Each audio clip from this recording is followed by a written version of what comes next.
ಎಲ್ಲರಿಗೂ ನಮಸ್ಕಾರ. Welcome back to my channel. ನಾನು ಲಾವಣ್ಯ. ನಾನಿವತ್ತು ಒಂದು ಈವ್ನಿಂಗ್ ಸ್ನ್ಯಾಕ್ಸ್ ರೆಸಿಪಿನ ತೋರಿಸ್ತಾ ಇದ್ದೀನಿ. ಚಳಿಗಾಲದಲ್ಲಿ ಮಳೆಗಾಲದಲ್ಲಿ ಈ ರೀತಿ ಬಜ್ಜಿ ಮಾಡ್ಕೊಂಡು ತಿಂದರೆ ತುಂಬಾ ಟೇಸ್ಟಿಯಾಗಿರುತ್ತೆ. ನೀವು ಕೂಡ ಒಂದ್ಸಲ ಈ ರೀತಿ ಹೀರೆಕಾಯಿ ಬಜ್ಜಿನ ಮಾಡ್ಕೊಂಡು ತಿನ್ನಿ. ತುಂಬಾ ರುಚಿಯಾಗೂ ಕೂಡ ಇರುತ್ತೆ. ಬೋಂಡ ಅಂದರೆ ಯಾರಿಗೆ ಇಷ್ಟ ಇರಲ್ಲ ಹೇಳಿ, ಎಲ್ರಿಗೂ ಇಷ್ಟನೇ. ಆದರೆ ಈ ರೀತಿ ಒಮ್ಮೆ ಮಾಡಿ ತುಂಬಾ ಟೇಸ್ಟಿಯಾಗಿ ಬರುತ್ತೆ, ತುಂಬ ಕ್ರಿಸ್ಪಿಯಾಗಿ ಕೂಡ ಇರುತ್ತೆ. ನಾನಿಲ್ಲಿ ಒಂದು 2 ಹೀರೆಕಾಯಿನ ತೊಗೊಂಡಿದ್ದೀನಿ. ಹೀರೆಕಾಯಿನ ನೀಟಾಗಿ ಈ ರೀತಿ ಮೇಲ್ಗಡೆ ಸಿಪ್ಪೆ ಎಲ್ಲ ತೆಗೆದು ನೀಟಾಗಿ ವಾಶ್ ಮಾಡಿಕೊಂಡು ಈ ರೀತಿ ಚಿಕ್ಕ ಚಿಕ್ಕದಾಗಿ ಸ್ಲೈಸ್ ಥರ ಕಟ್ ಮಾಡ್ಕೊಂಡು ಇಟ್ಕೊಂಡಿದ್ದೀನಿ. ಇದಾದ ನಂತರ ನಾನಿಲ್ಲಿ 1 ಬೌಲ್ ಆಗೋವಷ್ಟು ಕಡಲೆ ಹಿಟ್ಟನ್ನು ತಗೊಂಡಿದ್ದೀನಿ. ಅದೇ ಪ್ರಮಾಣದಲ್ಲಿ ಅಕ್ಕಿ ಹಿಟ್ಟನ್ನು ಕೂಡ ನಾನು 1 ಬೌಲ್ ತೊಗೊಂಡಿದ್ದೀನಿ. ಕಡಲೆ ಹಿಟ್ಟು ಮತ್ತು ಅಕ್ಕಿ ಹಿಟ್ಟನ್ನು ಸಮ ಪ್ರಮಾಣದಲ್ಲಿ ತಗೋಬೇಕು. ಕಡಲೆ ಹಿಟ್ಟು ಮತ್ತು ಅಕ್ಕಿ ಹಿಟ್ಟನ್ನು ಸಮ ಪ್ರಮಾಣದಲ್ಲಿ ತಗೊಂಡು ಈ ರೀತಿ ಒಮ್ಮೆ ಟ್ರೈ ಮಾಡಿ, ತುಂಬಾ ಟೇಸ್ಟಿಯಾಗಿ ಕ್ರಿಸ್ಪಿಯಾಗಿ ಇರುತ್ತೆ. ನಾನಿಲ್ಲಿ ಒಂದು 1/4 ಟೀ ಸ್ಪೂನಷ್ಟು 1 ಟೀ ಸ್ಪೂನಷ್ಟು ಅಡುಗೆ ಸೋಡಾ, ನಿಮಗೆ ಖಾರಕ್ಕೆ ಎಷ್ಟು ಬೇಕೋ ಅಷ್ಟು ಚಿಲ್ಲಿ ಪೌಡರು, ನಾನಿಲ್ಲಿ 1 ಸ್ಪೂನಷ್ಟು ಚಿಲ್ಲಿ ಪೌಡರ್ನ ಯೂಸ್ ಮಾಡಿದ್ದೀನಿ. ನಂತರ ರುಚಿಗೆ ತಕ್ಕಷ್ಟು ಉಪ್ಪನ್ನು ಕೂಡ ಆ್ಯಡ್ ಮಾಡಿ ಇದಿಷ್ಟು ಚೆನ್ನಾಗಿ ಫಸ್ಟು ನೀರು ಹಾಕ್ದೇ ಮಿಕ್ಸ್ ಮಾಡ್ಕೋಬೇಕು.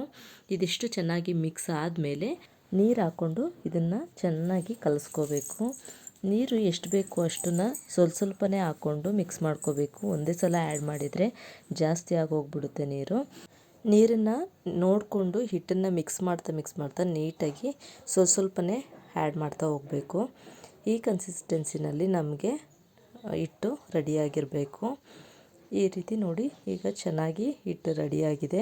ಇದನ್ನು ಒಂದು 5 ನಿಮಿಷ ನೆನೆಯೋಕ್ಕೆ ಬಿಡೋಣ. ಇದೇ ಸಮಯದಲ್ಲಿ ನಾವು ಎಣ್ಣೆನೂ ಆಲ್ರೆಡಿ ಕಾಯಕ್ಕಿಟ್ಟಿದ್ದೀವಿ.